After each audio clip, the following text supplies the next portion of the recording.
Hello Niranjan, अरे बोल ना, कशी काय आठवण झाली तुला माझी? मलाही तुला भेटायला आवडेल. रादर मी तुला फोन करायचाच विचार करत होते. नाही नाही, घरी नको. घरी काका काकू असतील ना, आपल्याला व्यवस्थित बोलता नाही येणार. माझं तुझ्याकडे जरा वेगळंच काम आहे. फोनवर नाही सांगता येणार. आपण भेटून बोलूया, फोनवर नको.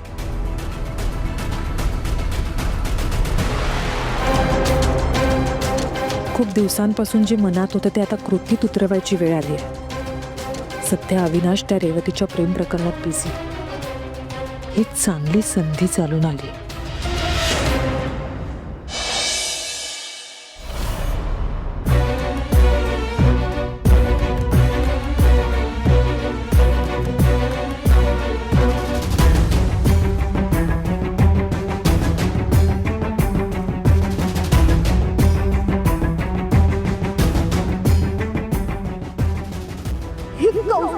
खूप उलट बोलली आहे. हो, बोलले मी त्याला. तो मुलगा चांगला नाहीये. मी त्याला दुसऱ्या मुलीसोबत बघितलं. रेवती, म्हणून मला तुमची जास्त काळजी वाटते. रेवती, तुमचं सगळं चांगलं व्हावं असंच वाटतं मला.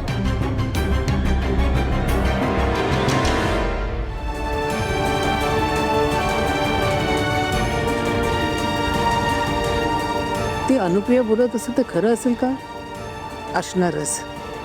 का ती खोटं कधी बोलत नाही. रेवतीचं वाईट व्हावं असं विचारही कधी तिच्या मनात येणार नाही. नंदीची ब्याद घरातून जात असेल तर कुठल्या बहिणीला नको असतं. त्यात तिचा स्वार्थ नाहीये. रेवतीच मूर्ख आहे, लग्नाळली आहे ना. रेवती म्हणते तसा तो श्रीमंत असेल का? तो बरंच होईल. या दोन्ही सुना माहेरच्या श्रीमंत आहेत, पण सासू म्हणून मला त्याचा काहीच उपयोग नाही. आता निदान जावई तरी माझे लाड करेल, खूप छान छान भेटी देईल, परदेशात फिरायला घेऊन जाईल. मग काय, माझी मज्जाच मज्जा.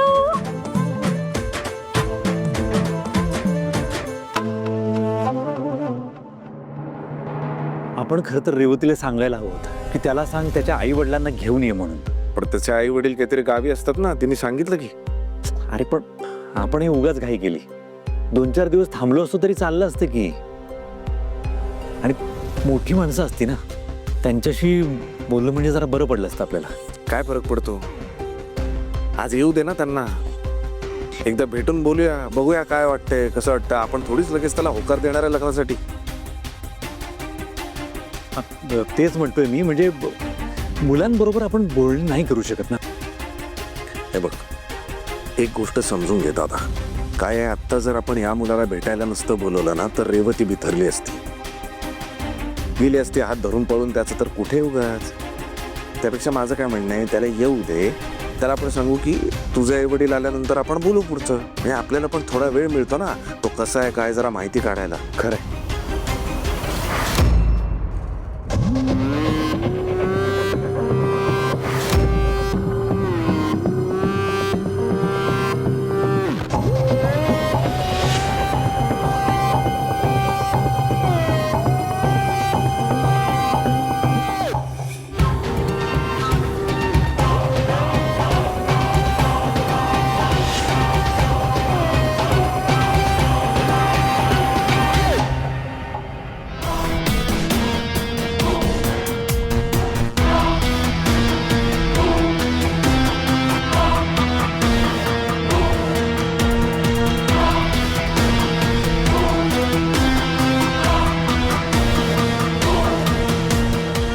पण मला एक कळत नाही,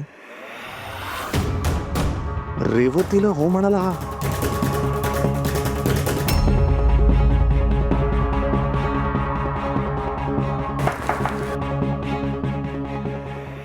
नमस्कार, मी कौस्तुभ देशमुख. आले. या या या. नमस्कार, मी राजन पाटकर, रेवतीचा मोठा भाऊ. यार, हो हो, असू द्या असू द्या. हो नाही हो, घरचे संस्कार आहेत ते. बरं या. अविनाश पाटकर, माझा धाकटा भाऊ. नमस्कार दादा. ही माझी कझिन नेहा शिंदे. नमस्कार. तुम्हाला घर सापडायला त्रास नाही झाला ना? Not at all. रेवतीने लोकेशन शेअर केलंच होतं. बरं बसा ना तुम्ही, मी आईला घेऊन येतो. Thank you sir. बसा. आई, हे आई ये ये रेवती. अगं पाहुणे आले. अनु अनु पाहुणे आलेत, बाहेर या सगळे. नमस्कार आई, ही तुमच्यासाठी मिठाई घ्या. कशाला? अहो नाही, रीत असते ती. घ्या घ्या, तुमच्यासाठी आहे. पाय बघतो. असं कशाला मिठाई कशाला राहिली ते? बस.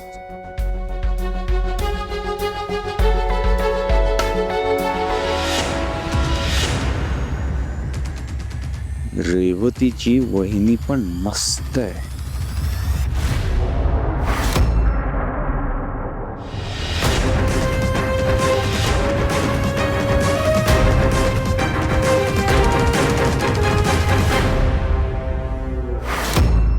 अनुवहिनी, हा बुके.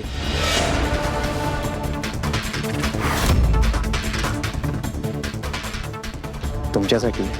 या ना.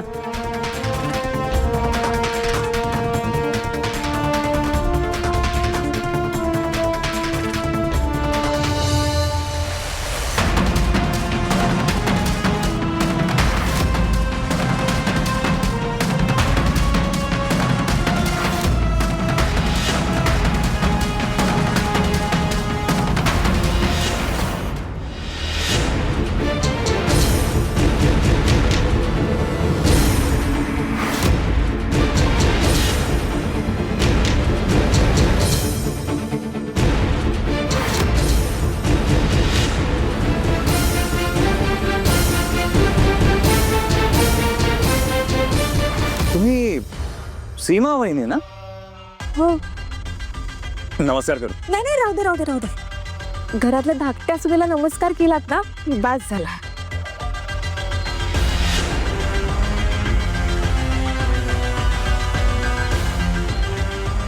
हो, असं कसं? माझ्यासाठी या घरातले सगळेच मोठे, मानाचे आणि महत्वाचे. आणि रेवतीकडून तुम्हा दोन्ही वहिनींचं कौतुक ऐकत असतो आम्ही नेहमी.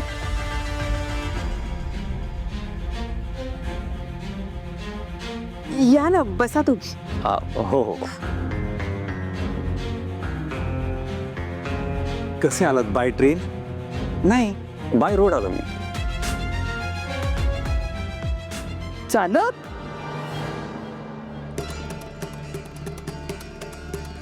आई, अहो नाही, अहो कारने आलोय मी. गाडी दाढी